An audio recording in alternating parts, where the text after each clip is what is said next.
Dear Diary, making the decision to immigrate to Calgary felt like I was placing an Amazon order for freedom, endless possibilities, social security, and a beautiful world of seamlessly integrated multiculturalism. Only instead of autofilling my credit card information, clicking buy now, and receiving my package the next day, I spent months filling out paperwork and acquiring various documentations. And I spent years waiting for my visa. And when my metaphorical package finally did arrive, it wasn't exactly what I ordered. We're Onyie and Tomi, and on Diary of a Naija Immigrant, we're talking about what happens after you buy that one-way ticket. We'll chat with guests and hear their immigration stories. We'll commiserate, celebrate wins, and gossip about recent microaggressions. Buckle up, y'all. I am so excited to have this very special guest with us today. Of all months, February, which is Black History Month. And we have with us today a first-generation immigrant. She is the founder and director of WOEZO Africa Music and Dance Theater Incorporated. Yes. And she's someone who's doing amazing things for the Black you. community here in Calgary. And she is an award-winning multidisciplinary artist in her own right. Thanks. And yeah, this has been a long time coming. I know. It's like 4 months. Yeah, in the making. It's been in the works for over 4 months. Yeah. We've been talking about it and all, and I'm so excited to finally have Thank you you. here on the podcast with me. Welcome. Thank you. So, Wunmi Idowu. Who is Wunmi Idowu? For those who would just be meeting you for the first time on the podcast, could you tell us who Wunmi Idowu is? Thank you so much. My legal name is Wunmi Idowu, but I shortened it to Wunmi Idowu just to make it easier for people to pronounce. I am a Nigerian that was born in Lagos. I've been in Canada for 31 years now. I'm a mother. I have an 18 and a 13-year-old, 2 girls. One is in university in Vancouver. Wow. And the other one is in grade 8. You don't look like it. You look so good. I want to be like you when I grow up. Receive it. Amen.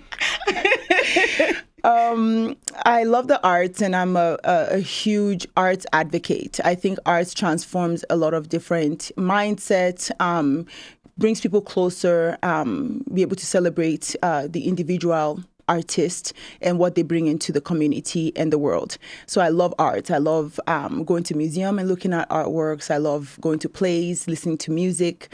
I'm an arts advocate and I'm an art consumer. I also love the community. Community is what raised me as a Nigerian. Just, back when you're in Lagos, you have family, you have friends, you have neighbors, and they're looking out for you. So community is something that really is touching to me and is important for me to always cultivate. So yes, advocate of community and community building, community development. I'm a filmmaker. I'm a dancer, choreographer. Producing films now because I feel like films have a different way of inciting change. So I do a lot of impact production films, and I've produced 4 films to date. Yeah. That's beautiful. Thank you. And I act. I've acted in a script that my friend created. Her name is Imoleayo. She's the founder of Lumiere Productions, and she put me in one skit, and I did that once, and I enjoyed it, but I will never do it again because it's just a lot. She probably gave me the hardest script ever, like names that you couldn't even pronounce. Oh, I had to learn them and practice them in such a short amount of time, but it was really good to be able to have that experience. So yeah, different discipline of artists. That's awesome. Yeah. That's really beautiful. Like, you've done everything when it comes to being an artist. Yes. Like, so that's really awesome. You should be proud of yourself. Thank you. And then, so obviously this is a diary. Yes. And it's a diary of a Nigerian immigrant. You're a first-generation immigrant. Could you tell us about your immigration journey and how you got to Calgary? So yeah, I came to Canada when I was 10. My parents brought me with my siblings, and we were originally from Edmonton. So we landed in Edmonton back then in 1992. It was cold, lack of Black people in the space. The only Black people in your school with you are your siblings, because that's how limited we were. If you see a Black person in a store like Superstore, you would just be wanting to make eye contact with that person to let them know, hey, you're Black, I'm Black, we're here, we made it. So funny. I can totally relate with that. Yeah. But as cool as it is, there was a Nigerian community, but it wasn't as big. So we would meet, at events, birthday parties, anniversaries, etc., even their homes. And that's how we kind of got that community sense of who we are. Grateful for my parents because living in Canada for this many years, I still speak Yoruba. Because they made sure that as soon as you entered the home, you will not speak anything but Yoruba. Wow. So that was how they kind of preserved the language. So I can speak Yoruba and I can write Yoruba. Maybe not as fluent because there's some words that I just cannot connect to in what I'm trying to say, but I do try. So that's something that I take very deeply because language is the first to go. A lot of people come here, they change the tonation of their name. Instead of calling me Sheon, call me Shay or Sean. Oh, Sean. Yeah. Sean. Yeah. I can't even connect the two. I have seen it all. Wow. Wow. If you're a Sean in the house and you're answering Sean, you better change your ways. Your name is Sean. Because they don't understand that the meaning of your name is something that was thought of by your parents and your grandparents when they were naming you. So you lose that identity if you come here and start calling yourself Sean, just to make it easier for them to pronounce your name, which I never did. I would correct those who are calling my name. So it was very lonely, very isolating. A lot of bullies, a lot of racism, lots of derogatory words being spoken to little children that didn't even know that they were Black or they were different or unique because of their skin color. So you had to deal with that at such a young age and understand that this is what you have to do. Is just constantly advocate for yourself. So it was very difficult. I ran track and field. As an immigrant from grade 5 until high school, ending in grade 12. I was a 4-time provincial champion in track and field. So I ran for the province of Alberta 4 times. Really nice because I got to see a different way of sports, being able to help with leadership and development and team building because you're running as a team. You're running for your school. And I didn't know this, but they got money and they also got points when you ran for schools back then. I don't know about now, but back then, that was why they were recruiting specifically Black people because they knew that we were good in sports. So it was good to be able to be in that space too and build community in those spaces too because you're seeing other Black people from different schools in that space, right? As a track and field meet or whatever it is, you get to relate with others. So very isolating, but as I did other things outside of just going to school, dance being one. I used to dance and choreograph for schools, cultural fair, cultural days. And this would allow people to see the cultural dance, see the choreography, costume, hear the music, and come back after my performance to ask me about it. So that open dialogue removed some type of ignorance that Africa was just a village and they didn't really have all what we have. So I was able to really use that opportunity to share. So arts really helped and so did sports. That's very interesting. That's a very interesting journey. Yes. From school and then sports and then getting involved in arts and all of that. And speaking of arts, this is especially Black arts. This is Black History Month. Yes. And it's where so many artists are trying to come together and make sure that our voices are heard. But at the same time, as immigrants, I feel like Black History Month is something kind of alien for us immigrants. We know about everything, slavery, the travails, the story. In fact, in the museums, even in Ibadan, you would go there and then you would see, even in Calabar, you see the slave trade museum and you would see everything. We know our history, but we had no idea there was a month to celebrate Black history and to talk about these things.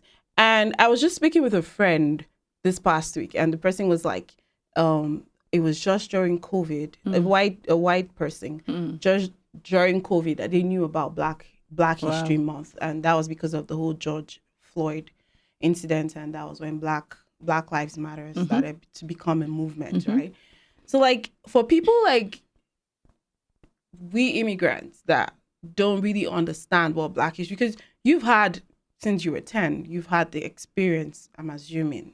You're Correct assuming. me if I'm wrong. You're assuming. I'm assuming. Black History Month started in Alberta 2017. Oh, interesting. So it was in the whole Canada. I think maybe Toronto and maybe I think Nova Scotia were the ones celebrating Black History prior to us celebrating here in the prairies. Right. So 2017 was when the legislation and the ministers came together and said, you know what, we need to commemorate this month for Black people.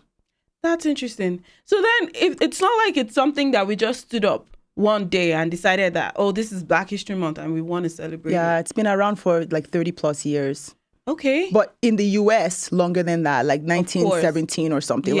Yeah. So then, first of all, I have so many questions, but before I dive into like those questions, what is Black History Month for people who do not know? And this is like something new that we're celebrating, because back home, everybody is Black. There's no reason to be celebrating a particular month. Like every month we are celebrating our struggles and like everybody's on the move. There's no stopping. And that's the reason why we have that spirit of hustle here. There's no stopping, and we keep celebrating ourselves. And if nobody celebrates you, you pick up yourself and you pat yourself, because we're all Black. Yes. And like, it's when you come to this part of the world, that's when you realize, oh, I'm different. Yes. Or there's something like, and you don't know these things when you're at home. That's you don't true. know, especially kind of like, I knew that there was racism in the US, but I never knew there was something like that here in Canada.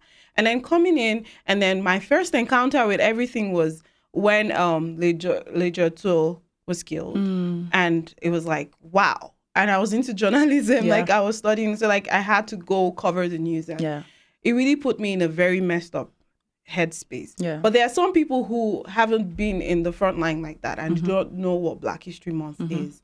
Could you educate and try and like, so we can understand what, like for immigrants, what is Black History Month?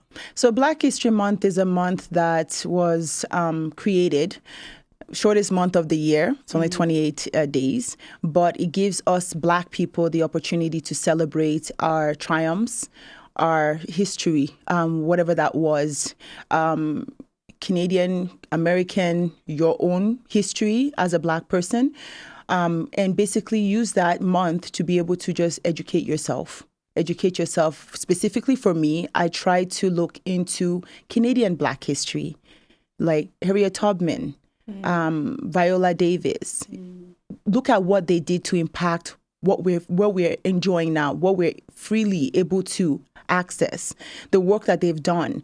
I take that month to be able just to educate my children about it, to see they understand, not that only once a month you do that, but I really dive deeper. Like I make a conscious effort to understand the contributions of those who came before us and what they paved.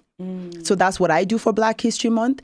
And then the production that we do for Black History Month, and we've been doing since 2018, is to focus on the history of dance and how dance was created by enslaved Africans who were stolen and brought over to the U.S., to the Caribbean, to Cuba, and basically created all these amazing styles of dance, like Afro-Cuban, Afro-Caribbean, salsa, step dance, jazz, tap, hip-hop, 9 genres of dance. We want to show people that our contributions created these amazing dances and that people might not know this, but then bring them back to where it started, which was slavery. So they took this really painful experience, pushed resilience, and created these amazing dance forms that everyone is enjoying all over the world. That's very, very interesting. I love that you're using, like you're making space for it in your own right, and in your own art. Right. It's not just about general, like you're narrowing it down to your own art, which is a very beautiful thing. So well done. Yeah, because people are looking for this month for things to do for Black people, whether that is going to a show, there's gospel events, there's so many things that are happening that is really educational, and it shows who we are in a different light and invites people to be in our space and come and celebrate with us. So I love the fact that education is being dismayed in this month. A lot of people are looking for information. Like this is the busiest month of the year for me. It's like the month where Black people are just running around like headless chickens. And I'm just like, and then it brings about, like last year, it was like, that was the month where I met so many people and they were like, I'm going through the motions. Like my headspace is scrambled. I'm like, why does this month always do this to us? Because it's the token month. It's a month to tokenize on Black people. But we're happy because you're interested in us, right? You want to get to know us. You want to liaise with us. You want to collaborate with us. You want to support us. We are happy about that, but we're Black every single day of the month, of every year. So why not continue building that every single day of the month, every year, to be able to support us in other ways than just cramming all your support in 1 month? That is like, I wish I had a sheker. Like, I'm like, preach, sis.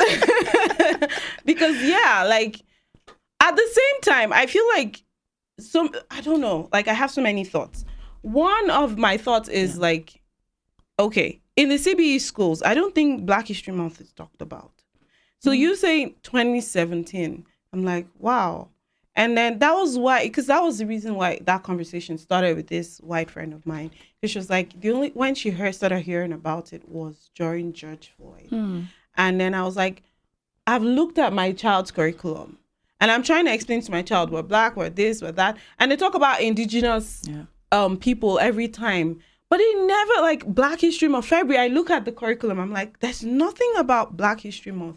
So are we really, like, we're saying, yes, people, we're celebrated once. Are we really celebrated? That's the good question.